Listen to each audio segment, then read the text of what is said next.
Hi guys, कैसे हैं आप लोग? कैसे चल रहे हैं एग्जाम्स की प्रिपरेशन? बात की जाए एग्जाम्स की प्रिपरेशन, सर ये एग्जाम्स कौन से होते हैं? सर ये हो सकते हैं सीटेट के, एसटेट के। सर हम नेट जेआरएफ की प्रिपरेशन करें तो भी हमें ये पॉइंट्स आने चाहिए।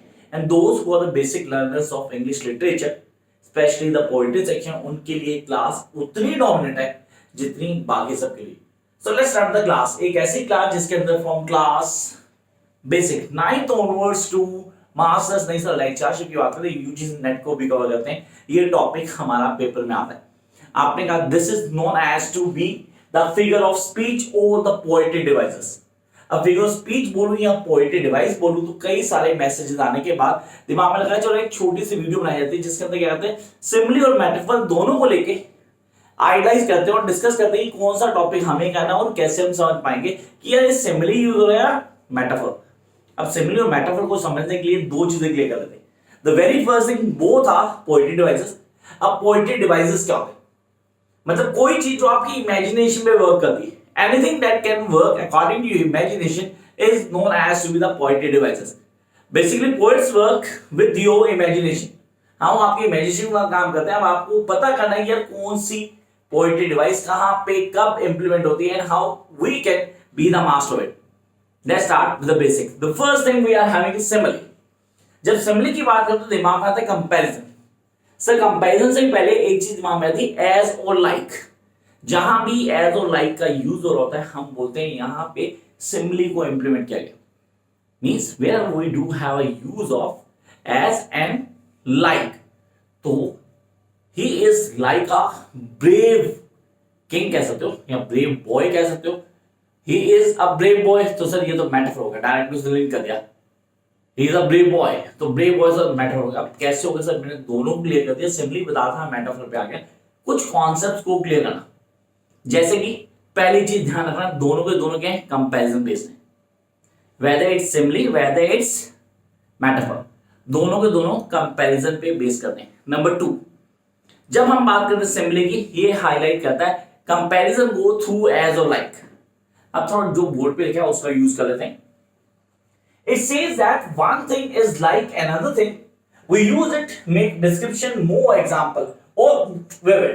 अब emphatic और vivid दो चीजें, मतलब किसी को डिफाइन करना है मैं कैसे कर सकता हूं? Here I have an example. We often use the words as and like with. क्या his skin was as cold as ice.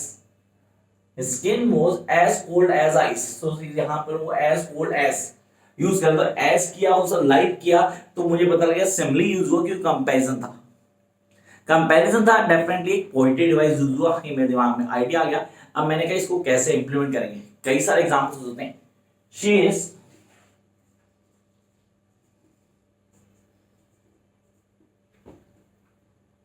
Like a queen. Sir she is like a queen नहीं, she moves like a queen होगा। She moves like a queen. अब यहां पे पहले clear करना मैंने ऐसे क्यों लिखा, she moves like a queen. कोई क्वीन किधर चलती है, तो हमने कंपैरिजन किया और हमने क्या किया, यूज किया एज और लाइक को। He is as brave as a great knight. He is as brave as a great knight, मतलब एक नाइट की तरह ब्रेव है यार। कोई भी काम कर सकता हूं तो उसके दिमाग में कई सारी चीजें आ रही। तो पहली चीज दिमाग में आ रही है उनको पोएट्री डिवाइस फाइंड आउट करना है। सर पोएट्री के आरटीसी में क्वेश्चन होता है, कंफर्म होता है सॉरी, जहां पे आपको क्या बोला था, आपको बोला था कि आपको पोएट्री डिवाइस फाइंड आउट करना है। From the above passage find out the poetry device that will be used in the above abstract, ऐसा कुछ लिखा होता है, आपको हाईलाइट करना होता है। आप देखते हो तसल्ली से गो थ्रू करते हो, आपको देखा हाँ सिमिली यूज हुई है, सिमिली को इजीली आइडेंटिफाई करेंगे।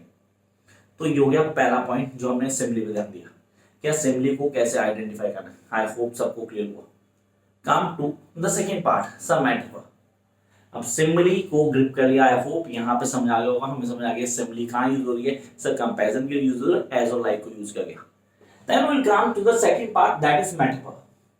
Metaphor sir what it says one thing is another different thing।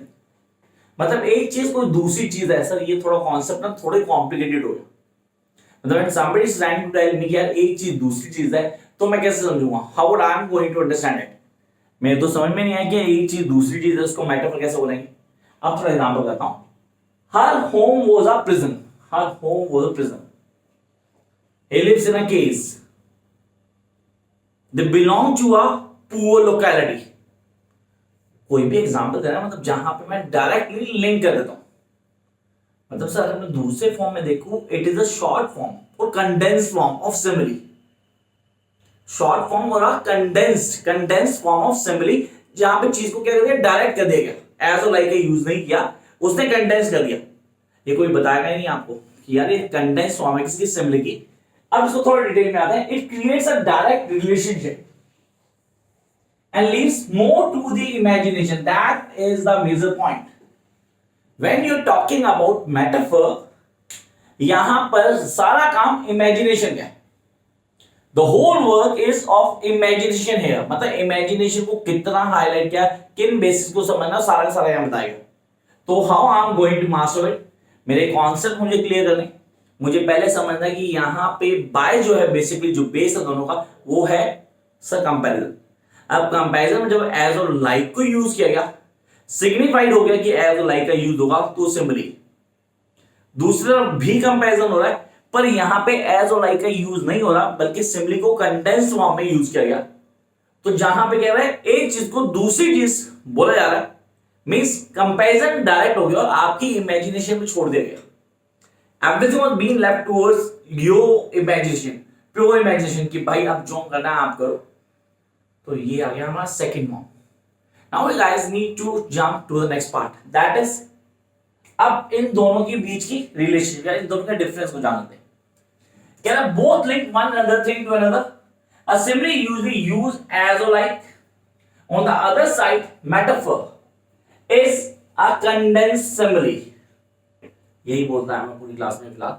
I hope कि आपने पूरी क्लास को फॉलो किया और इस बीच जिसने वीडियो को देखने के बाद भी अगर चैनल को सब्सक्राइब नहीं किया है सब्सक्राइब कर लेना और घंटे को दबा देना ताकि सारी वीडियोस के अपडेट लेते रहो। किन किन के नाम आने वाली क्लास 9 से 12 तक इंग्लिश के students, English honours BA English जो पढ़ रहे हैं, बीए पास वाले भी उनको क्वेश्चन आएगा वाला।